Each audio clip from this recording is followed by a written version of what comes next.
আসসালামু আলাইকুম। আজকে পড়ে শোনাবো আরও টুনটুনি ও আরও ছোটাচু বইয়ের ৮ নম্বর পর্ব। টিফিনের ছুটিতে সব ছেলেমেয়েরা ছোটাছুটি করে খেলছে। টুনি খানিকক্ষণ দাঁড়িয়ে দাঁড়িয়ে দেখল। তারপরে একটু হাঁটতেই চোখে পড়ল স্কুল বিল্ডিংয়ের শেষ মাথায় সিঁড়িতে কে যেন একা একা বসে আছে। জায়গাটা একটু নির্জন, কয়েকটা বড় বড় গাছ দিয়ে আবছা অন্ধকার। সাধারণত এখানে কেউ বসে না। মানুষটা কে হতে পারে দেখার জন্য টুনি একটু এগিয়ে গেল। একটু কাছে যেতেই সে মানুষটাকে চিনতে পারল। তাদের স্কুলের শাপলা আপু। শাপলা আপু টুনিদের স্কুলের সবচেয়ে তেজি মেয়ে। এই স্কুলে যা কিছু হয় সেখানে শাপলা আপু থাকে। সেই শাপলা আপু এখানে একা একা বসে আছে, সেটা অবাক ব্যাপার। শাপলা আপু টুনিকে দেখে ডাক, এই টুনি, আয় এদিকে আয়। টুনি এগিয়ে যেতেই শাপলা আপু একটু সরে টুনিকে বসার জায়গা দিয়ে বলল, আয় বস আমার সাথে।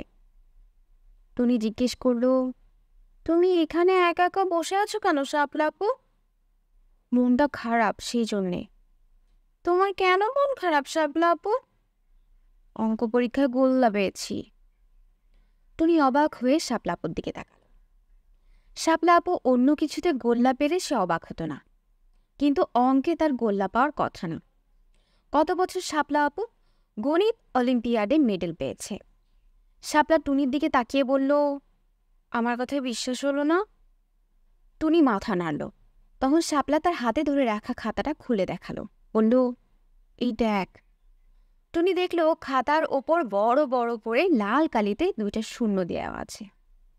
খাতায় যেটুকু দেখা যাচ্ছে সেখানেও লাল কালিতে কাটাকাটি। দেখে মনে হয় রীতিমতো রক্তারক্তি ব্যাপার। টুনি কি বলবে বুঝতে পারল না। সান্ত্বনা দেওয়ার ভঙ্গি করে বলল, শাপলা আপু, এইবার তোমার কিছু একটা গোলমাল হয়ে গেছে। তুমি অঙ্কে এত ভালো, পরের বার দেখো। শাপলা টুনিকে কথা শেষ করতে দিল না। জোরে জোরে মাথা নেড়ে বলল, না না টুনি, তুই আসল ব্যাপারটাই বুঝতে পারিসনি। আসল ব্যাপারটা কি? আসল ব্যাপার হচ্ছে আমার অঙ্ক একটাও ভুল হয় নাই। টুনি চোখ কপালে তুলে বলল, তোমার একটা অঙ্কও ভুল হয় নাই? তাহলে তোমাকে গোল্লা দিয়েছি কেন? শাপলা হাত তুলে পুরো ব্যাপারটা উড়িয়ে দেওয়ার মতো করে বলল, বাদ দে, তুই ছোট মানুষ, বুঝবি না। টুনি ব্যস্ত হয়ে বলল, বুঝবো শাপলা আপু, আমি বুঝবো, তুমি বলো। এর চাইতে একটা সিগারেট খায়। টুনি আঁতকে উঠে বলল, সিগারেট? শাপলা আপু মাথা নাড়ল, বলল, হ্যাঁ সিগারেট। আমার যখন মন খারাপ হয় তখন এইখানে বসে বসে আমি সিগারেট খাই। কেউ দেখে নাই? এখনো দেখে নাই। যদি দেখে? দেখলে দেখবে।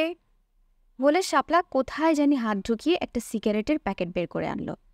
তারপর খুব সাবধানে প্যাকেটটা খুলে একটা সিগারেট বের করে মুখে দিয়ে 2 ঠোঁট দিয়ে চেপে ধরে একটা ম্যাচের কাঠি দিয়ে সিগারেটটা জ্বালিয়ে বুক ভরে এক টান দিয়ে নাক দিয়ে মুখ দিয়ে ধোঁয়া ছাড়ল। টুনি মুগ্ধ হয়ে শাপলাপুর দিকে তাকিয়ে রইল, কারণ আসলে তার কাছে কোনো সিগারেটের প্যাকেট, সিগারেট, ম্যাচ কিছুই নেই। পুরোটা মিছিমিছি। শাপলাপু তার অদৃশ্য সিগারেটে আরেকটা টান দিয়ে টুনির দিকে তাকিয়ে বলল, তুই খাবি একটা? তোমার মতো করে খেতে পারবো না। চেষ্টা করে দেখ, লজ্জার কি আছে? শাপলা তার অদৃশ্য সিগারেটের প্যাকেট থেকে একটা অদৃশ্য সিগারেট বের করে টুনিকে দিল। টুনি একটু লজ্জা পাচ্ছিল, তারপরেও শাপলার দেখা দেখি কাল্পনিক সিগারেটটা ঠোঁটে লাগিয়ে টান দেওয়ার ভান করল। শাপলা বলল, বুঝলি টুনি, যখন আমার মন খারাপ হয় তখন এখানে বসে বসে সিগারেট টানি। কোনো দিন আস্ত একটা প্যাকেট শেষ করে ফেলি। এত সিগারেট খাওয়া ভালো না শাপলা আপু। জানি, কি করবো বল, মনটা ভালো নয়। তোমার সব অঙ্ক শুদ্ধ, তারপরও তোমাকে গোল্লা দিল কেন? তুই শুনে কি করবি? তোর মন খারাপ হবে। হবে না, তুমি বলো। শাপলা তার কাল্পনিক সিগারেটে একটা লম্বা টান দিয়ে বলল, আমাদের অঙ্ক করান ফাক্কু স্যার। ফাক্কু স্যারের নিশ্চয়ই অন্য কোনো নাম আছে। তার বাবা মা নিশ্চয়ই তার ছেলের নাম ফাক্কু রাখেননি, কিন্তু সেই নামটা স্কুলের কোনো ছাত্রছাত্রী জানে বলে মনে হয় না। শাপলা বলল, ফাক্কু স্যার আমাকে চ্যালেঞ্জও দিয়েছে যে আমি কোনোদিন তার পরীক্ষায় পাশ করতে পারবো না। কেন? আমি ফাক্কু স্যারের কাছে প্রাইভেট পড়ি না, সেই জন্য। তুমি কার কাছে প্রাইভেট পড়ো? আমি কারো কাছে প্রাইভেট পড়ি না। ও, ফাক্কু স্যারের কাছে প্রাইভেট না পড়লে অঙ্কে ফেল। আমার বেলা শাস্তিটা একটু বেশি কঠিন, পুরোপুরি গোল্লা। তুমি কাউকে বলো নাই? কাকে বলবো? ফাক্কু স্যার হচ্ছে স্কুল কমিটির প্রেসিডেন্টের আপন শালা। আমাদের প্রিন্সিপাল ম্যাডাম পর্যন্ত ফাক্কু স্যারকে ভয় পায়। তোমার আব্বুকে বলো না কেন? লাভ নাই, আব্বু দেখে আর হাসে। টুনি অবাক হয়ে বলল, হাসে? হাসে কেন? আব্বুর ধারণা এইরকম মানুষের সাথে পরিচয় হওয়া ভালো। তাদের সাথে ধাক্কাধাক্কি করলে নাকি মানসিক শক্তি হয়। মানসিক শক্তি? হ্যাঁ, মানসিক শক্তি, চারিত্রিক গুণ, আত্মবিশ্বাস, বাস্তবতাবোধ, এত কিছু আরও আছে, সবগুলো মনে নাই। টুনি খানিকক্ষণ চিন্তা করে বলল, তাহলে তোমার আম্মুকে বলো না কেন? বলেছি, প্রত্যেক রাতে ঘুমানোর সময় বলি। তোমার আম্মু কিছু করবেন না? করলে তো ভালো। কি করবেন? শাপলা আপু মুখ গম্ভীর করে বলল, বলেছি কোনো একটা অমাবস্যার রাতে ফাক্কু স্যারের ঘাড়টা মটকে দিতে। ঘাড় মটকে দিতে? হ্যাঁ, আমার আম্মু তো মরে গেছে। মানুষ মরে গেলে ভূত হয়, আমার আম্মু নিশ্চয়ই ভূত হয়ে গেছে। ইচ্ছা করলেই ঘাড় মটকাতে পারে। কেন যে ফাক্কু স্যারের ঘাড়টা মটকাচ্ছে না? টুনি কিছুক্ষণ চুপ করে থেকে আস্তে করে শাপলা আপুর হাতটা ছুঁয়ে বলল, আপু আমার খুব খারাপ লাগছে। আমি জানতাম না তোমার আম্মু মারা গেছেন। কেমন করে জানবি? আমি কি সবাইকে বলে বেড়াই নাকি? টুনি কিছু বলল না। শাপলা আপু তখন আরেকটা সিগারেট ধরালো, লম্বা টান দিয়ে বলল, বার্ষিক পরীক্ষা আসছে তো, এইটা হচ্ছে ফাক্কু স্যারের সিজন। সিজন? হ্যাঁ, যারা ফাক্কু স্যারের কাছে প্রাইভেট পড়ে তাদের সবাইকে বাড়তি 1,000 টাকা দিতে হবে। 1,000 টাকা? হ্যাঁ। কেন? অঙ্ক পরীক্ষার সাজেশন। টুনি অবাক হয়ে বলল, সাজেশনের জন্য 1,000 টাকা? মুখে বলে সাজেশন, আসলে ফাক্কু স্যার পুরো প্রশ্নটা বলে দেয়, একেবারে দাড়ি কমা সহ। সত্যি? সত্যি না তো মিথ্যা নাকি? টুনি বলল, কাজটা ঠিক হচ্ছে না, একেবারেই ঠিক হচ্ছে না। আমি কি ঠিক করেছি জানিস? কি? বোমা মেরে ফাক্কু স্যারের বাড়িটা একদম উড়িয়ে দেব। টুনি শাপলাপুর দিকে তাকালো। এটাও নিশ্চয়ই সিগারেট খাওয়ার মতো ব্যাপার। শাপলা মুখটা গম্ভীর করে বলল, 10 কেজি প্লাস্টিক এক্সপ্লোসিভ অর্ডার দিয়েছি। টুনি হাসি চেপে বলল, কোথা থেকে অর্ডার দিয়েছ? একেবারে সরাসরি সিআইএর কাছে। সিআইএ তোমাকে প্লাস্টিক এক্সপ্লোসিভ দিল? প্রথমে দিতে চায় নাই, তারপর যখন নিউক্লিয়ার বোমার একটা ডিজাইন দিলাম তখন দিয়ে দিল। টুনি শাপলার মুখের দিকে তাকিয়ে হিহি করে হেসে ফেলল, বলল, তুমি কখন ফাক্কু স্যারের বাড়িটা ওড়াবে? এখনো ঠিক করি নাই। সমস্যাটা কি জানিস? কি? ফাক্কু স্যারের বউ বাচ্চা, তারা তো কোনো দোষ করে নাই। ফাক্কু স্যারের দোষের জন্য বউ বাচ্চাকে কষ্ট দেওয়া কি ঠিক হবে? শাপলা চিন্তিত মুখে সিগারেট টানতে থাকেন। টুনি মুগ্ধ চোখে শাপলার দিকে তাকিয়ে থাকে। স্কুলের সবাই জানে শাপলাপু খুব মজার মেয়ে, কিন্তু এত মজার মেয়ে টুনি জানত না। নিজের কষ্ট নিয়েও মজা করতে পারে এরকম মানুষ কয়জন আছে? সেদিন রাত্রেবেলা শান্ত ঘোষণা দিল সে লেখাপড়া ছেড়ে দিবে। একজন জিজ্ঞাসা করল, কেন লেখাপড়া ছেড়ে দিবে? মানুষ লেখাপড়া করে সার্টিফিকেটের জন্য। আমি এর মাঝে সার্টিফিকেট পেয়ে গেছি, হার্ভার্ড থেকে পিএইচডি। সে কিভাবে এই সার্টিফিকেট পেয়েছে সেটা মোটামুটিভাবে সবাই এতদিনে জেনে গেছে, তাই কেউই বেশি অবাক হলো না। একজন সন্দেহপ্রবণ বাচ্চা জিজ্ঞেস করল, কিন্তু তোমার তো এসএসসি এইচএসসি সার্টিফিকেট নাই। পিএইচডি সার্টিফিকেট থাকলে আর কিছু লাগে না। পিএইচডি হচ্ছে সব লেখাপড়ার বাবা। লেখাপড়া নিয়ে শান্তর কথাবার্তা নিয়ে কেউ কোনো প্রশ্ন করলো না। শুধু টুনি জিজ্ঞেস করলো, তুমি সত্যি লেখাপড়া ছেড়ে দেবে? হ্যাঁ, ছেড়ে দিতেই হবে। আমাদের একজন অঙ্কের ম্যাডাম এসেছে, তার উৎপাতে আমাদের সবার লেখাপড়া ছেড়ে দিতে হবে। টুনি জিজ্ঞেস করলো, কেন, কি করছে অঙ্ক ম্যাডাম? শান্ত একটা বিশাল নিঃশ্বাস ফেলে বলল, কি করে নাই, প্রথম দিনেই এসে বলে কোনো কিছু মুখস্থ করা যাবে না, সব কিছু বুঝে বুঝে পড়তে হবে। টুনি দুর্বলভাবে বলল, মনে হয় তো ঠিকই বলেছেন। শান্ত চিৎকার করে বলল, কি বললি, ঠিকই বলেছেন? এর মাঝে কোন জিনিসটা তোর কাছে ঠিক মনে হচ্ছে? টুনি আমতা আমতা করে বলল, বুঝে বুঝেই তো পড়তে হয়। শান্ত তার দুই বুড়ো আঙ্গুল দেখিয়ে বলল, কাঁচকলা, লেখাপড়া করতে করতেই জান শেষ, আর এখন সেটা বুঝতেও হবে। আমার আর খেয়ে কাজ নেই। শান্তর মেজাজ গরম দেখে একজন ভয়ে ভয়ে জিজ্ঞেস করলো, তাহলে কিভাবে লেখাপড়া করবে? ঝাড়া মুখস্থ, কি পড়তে হবে বলে দেবে, সেটা ঝাড়া মুখস্থ করব, পরীক্ষার সময় লিখে দিয়ে আসব। টুনি জিজ্ঞেস করলো, অঙ্ক মুখস্থ করবে? 100 বার। সবার আগে অঙ্ক মুখস্থ করব, 10টা অঙ্ক দেখিয়ে দেবে, সেগুলো ঝাড়া মুখস্থ করে রাখবো, পরীক্ষায় সেই অঙ্কগুলো দেবে আর আমরা সেগুলো লিখে দেব। শান্ত লেখাপড়ার পদ্ধতির বিরুদ্ধে কারও কোনো কথা বলার সাহস হলো না।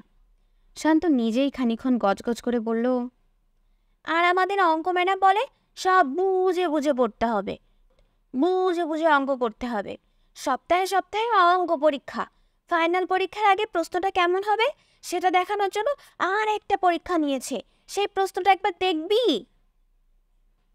শান্তর প্রশ্ন দেখার কারও কৌতূহল ছিল না, কিন্তু শান্ত তার ব্যাগ ঘেটে ঘুটে একটা প্রশ্ন বের করে সবাইকে দেখানোর জন্য এগিয়ে দিল।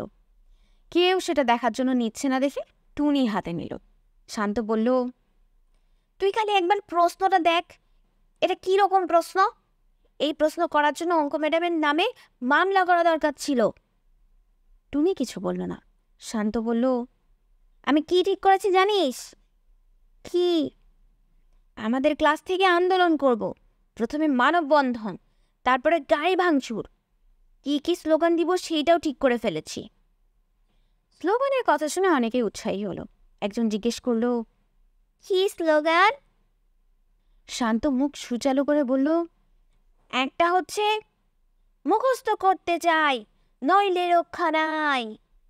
আরেকটা হচ্ছে গাড়ির চাকা ঘুরবে না, বোঝাবুঝি চলবে না।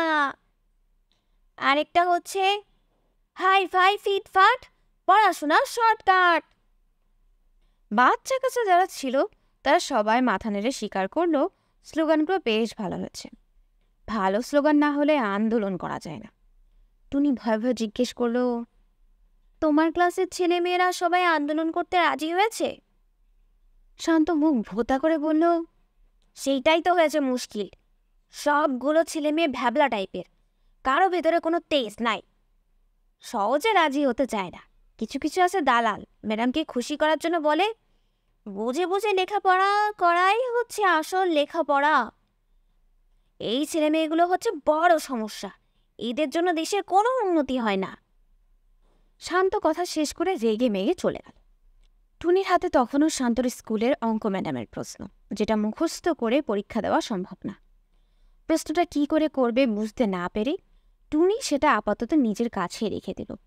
সে তখনও জানত না এই প্রশ্নটা কয়েকদিনের মাঝেই তার কাজে লেগে যাবে।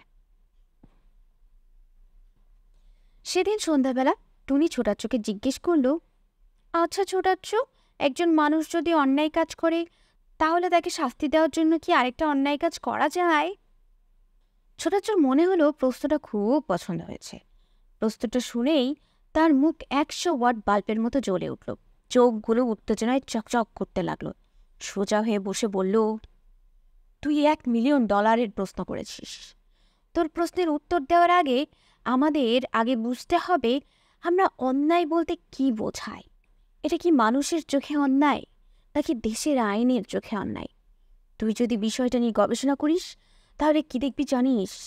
দেখবি শাসক গোষ্ঠী নিজেদের রক্ষা করার জন্য কিছু কিছু কাজকে বলে অন্যায়, তাদের স্বার্থে যখন আঘাত করে।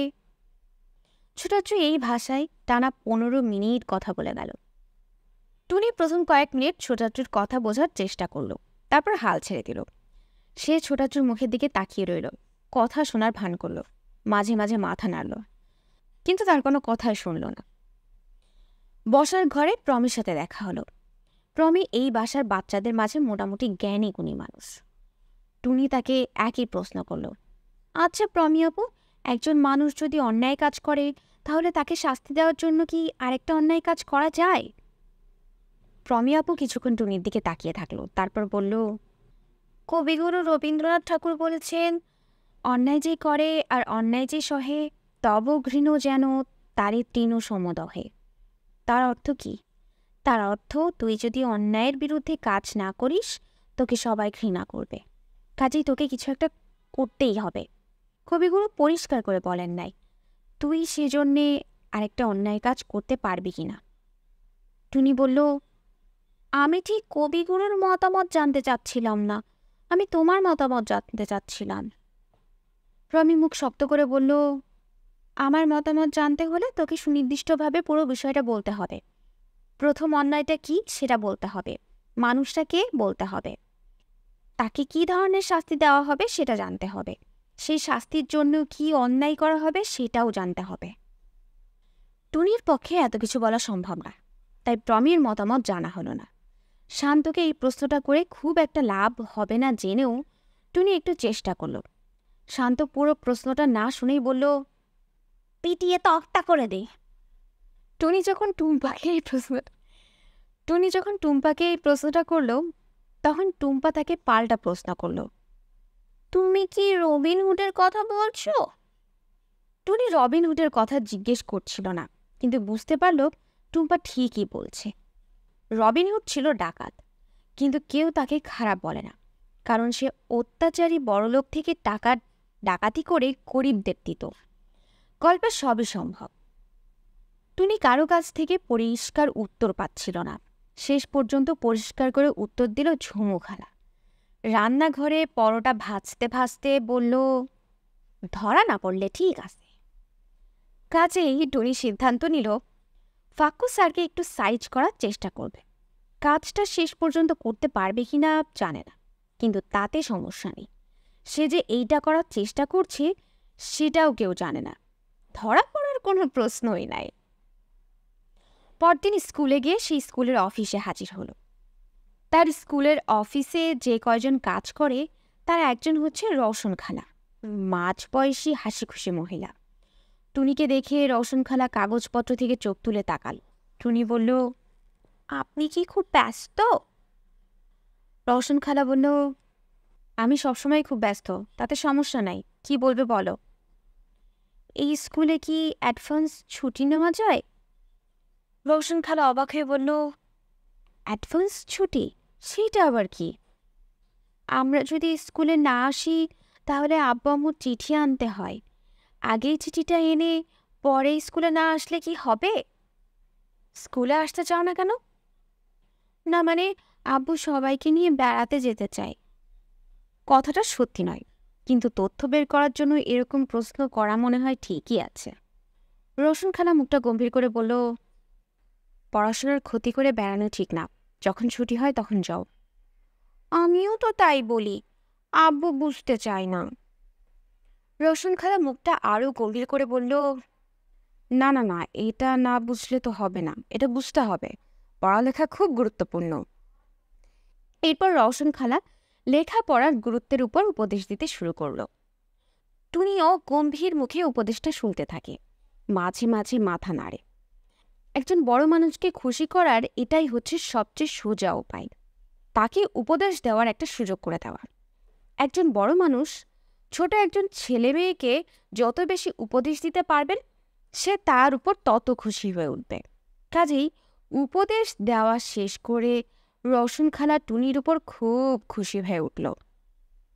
টুনি উপদেশগুলো শুনে চলে যেতে যেতে থেমে গিয়ে বলল, এখন আপনাদের অনেক বেশি পরিশ্রম, তাই না রওশন খালা?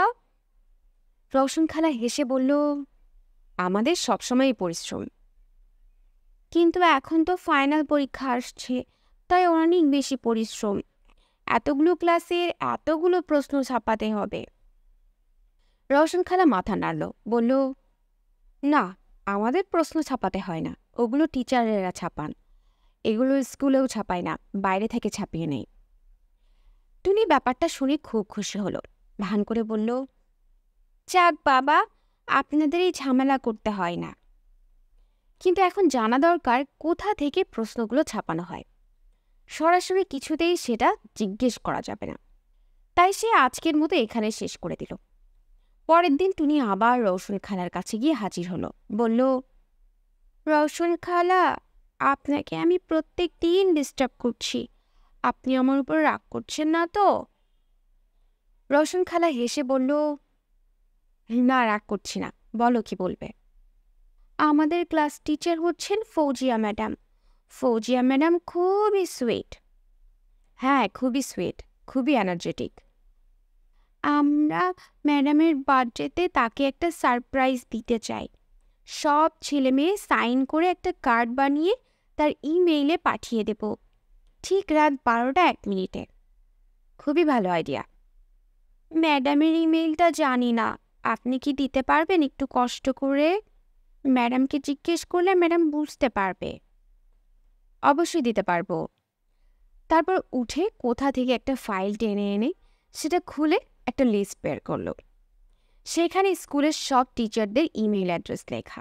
রওশন খালা যখন ফৌজিয়া ম্যাডামের ইমেইল অ্যাড্রেসটা একটা ছোট কাগজে লিখে দিচ্ছে, তখন টুনি তার ঘাড়ের উপর দিয়ে উকি দিয়ে ফাক্কু স্যারের ইমেইল অ্যাড্রেসটা দেখে নিল। তারা আসলেই ফৌজিয়া ম্যাডামের কাছে একটা বার্থডে কার্ড পাঠাবে, কিন্তু এই মুহূর্তে তার ফাক্কু স্যারের ইমেইল অ্যাড্রেসটা দরকার। কেন দরকার সে এখনো জানে না, কিন্তু দরকার।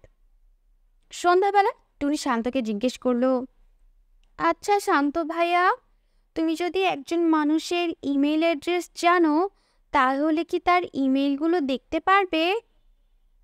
অবশ্যই পারবো, না পারার কি আছে। কিভাবে? 10 টাকা।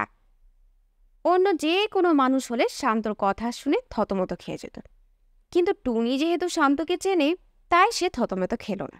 বুঝতে পারল এই প্রশ্নের উত্তর শুনতে হলে 10 টাকা দিতে হবে। টুনি বলল, 2 টাকা। 5 টাকার 1 পয়সা কম না। টুনি তার ব্যাগ থেকে একটা 5 টাকার নোট বের করে শান্তকে দিয়ে বলল, নাও। শান্ত 5 টাকার নোটটা ভালো করে দেখে পকেটে ঢুকিয়ে বলল, কাজটা খুবই সোজা। প্রথমে মেইল আইডি লিখবি, তারপর পাসওয়ার্ড লিখবি, তখন সব ইমেইলই দেখতে পারবি। টুনি চোখ বড় বড় করে বলল, এইটা তো সবাই জানে, আমি কি এইটা জানতে চেয়েছি নাকি? আমি জানতে চাচ্ছি পাসওয়ার্ড না জানলে অন্যের ইমেইলে ঢোকা যায় নাকি। সেটা তো তুই আগে বলিসনি। আমার টাকা ফেরত দাও। শান্ত দাঁত বের করে হেসে বলল, টাকা হচ্ছে যৌবনের মতন, একবার বের হয়ে গেলে আর ফিরে আসে না। এটা চোট্টামি। আর তুই যেটা জিজ্ঞেস করছিস সেটা হচ্ছে সাইবার ক্রাইম। আমি চোর হলে তুই ডাকাত। টাকা ফেরত দাও শান্ত ভাইয়া। টাকা ফেরত পাবি না, কিন্তু তোর প্রশ্নের উত্তর দিতে পারি। শান্ত এখন কোন ধরনের চোট্টামি করবে জানা নেই। টুনি তাই কোনো কথা না বলে শান্তর দিকে তাকিয়ে রইল। শান্ত বলল, অন্যের ইমেইলে ঢোকা হচ্ছে হ্যাকিং। যারা ভালো হ্যাকার তারা করতে পারে। আমার পরিচিত একজন সুপার ডুপার হ্যাকার আছেন, আদনান ভাই, কলেজে পড়ে, ফার্স্ট ইয়ার। আদনান ভাই হ্যাক করে গভর্নমেন্টের সাইটে ঢুকে মন্ত্রীদের নাম উল্টাপাল্টা করে দিয়েছিল। সত্যি? হ্যাঁ, সেটা করে খুব বিপদে পড়েছে। কি বিপদ? পুলিশ আর র্যাবে ধরে নিয়ে গেছে। জামিনে ছাড়া পেলে তোর কথা বলতে পারি। আগে থেকে বলে রাখছি, আদনান ভাইয়ার রেট কিন্তু খুবই হাই। থাক, দরকার নাই। টুনি যখন চলে যাচ্ছিল তখন শান্ত বলল, যে মানুষের ইমেইলে হ্যাক করবি সেই মানুষটা যদি গাধা টাইপের হয়, তাহলে তুই নিজেও হ্যাক করার চেষ্টা করতে পারিস। আমি নিজে? হ্যাঁ, গাধা টাইপের মানুষদের পাসওয়ার্ড খুব সোজা হয়। বেশিরভাগ সময় নিজেদের বাচ্চার নাম দিয়ে পাসওয়ার্ড তৈরি করে। বাচ্চার নাম যদি ছোট হয়, নামের শেষে 1 2 3 রেখে লম্বা করে, 8 অক্ষরের পাসওয়ার্ড বানায়। শান্ত ঠাট্টা করছে নাকি সত্যি বলছে টুনি বুঝতে পারল না। যদি সত্যি বলে থাকে তাহলে এইটুকু তথ্যের জন্য 5 টাকা খরচ করা যায়। কাজেই সে আর 5 টাকা ফেরত দেওয়ার জন্য চাপাচাপি করল না। করেও কোনো লাভ হতো না।